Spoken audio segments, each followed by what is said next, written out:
katsaka amin'ny fotoana rehetra.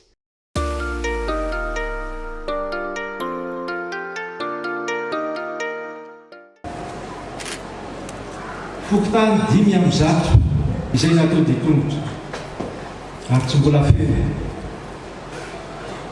Hitako ny zava-misy eny Antananarivo miainy ny mponina isaky ny fokotany teto Antananarivo. Voaraiky ireo faniriana, fangatahana ary fahasahirana. Antananarivo renivohitra malagasy dia hitandray ny asiny sy ny toerana ka ho tanàna moderna, madio, maitso ary milamina.